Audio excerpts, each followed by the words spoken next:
don't really use them for anything at the moment. I really am trying to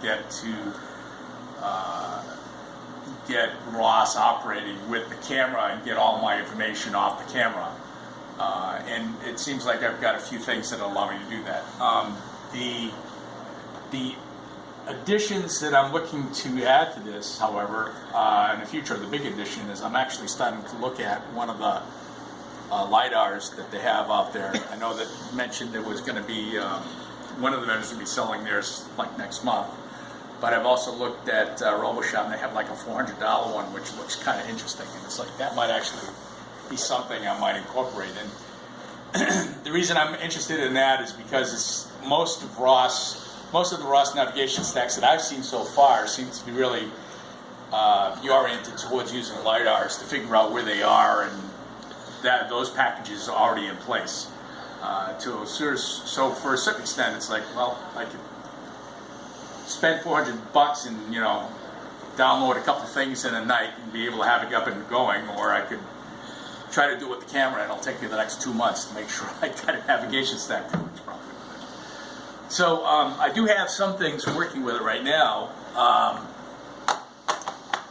I'm just trying to think about what the most effective way to do this is.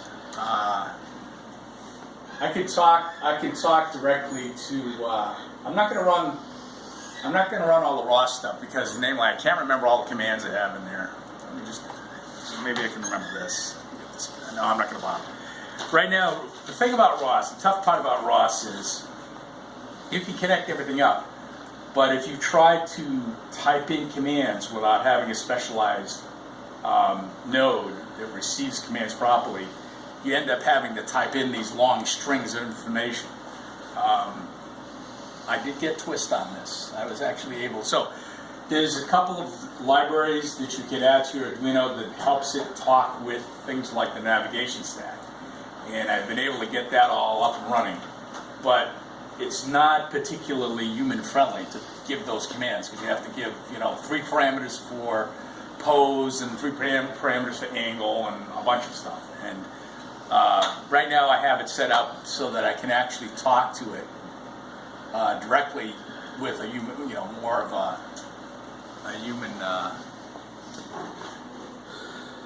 interface. Come on, load. What's it telling me? You have to open? Yeah, no, it's plugged in. But did you just load the default setting now you have to hit open to actually open the port? Well, that would be right. That would be why I don't remember how to use that. All done now. So what are the speakers hooked to?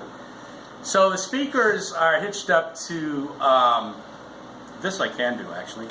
I do have eSpeak on here, and there's an eSpeak node. It's easier to talk to eSpeak. However, I can't actually see this. This is really... You want to turn off the light up there? No, yeah, you could, because it's like it's so far away. It's actually, I'm actually having trouble seeing what I'm typing as opposed to when we were on here the other day in the other room. Does that help? Maybe. Maybe. Yeah, no, well, it's better than There's Alex. Because Alex is in the dark. Well, he's standing up. He won't fall asleep standing up. The good thing is, even if I spelled it wrong, it'll try to pronounce whatever I spelled. So, eSpeak is working on this. The speakers are so it can talk. I have a mic in the camera that I also have tested that works with Sphinx. So Sphinx right now is connected to a node, and you know, next time I should have these things working together so I can actually do things more usefully. Right now it's like I'm trying to build a foundation, get all these things working at the low-level nodes, and then I have to put some upper-level nodes on top. But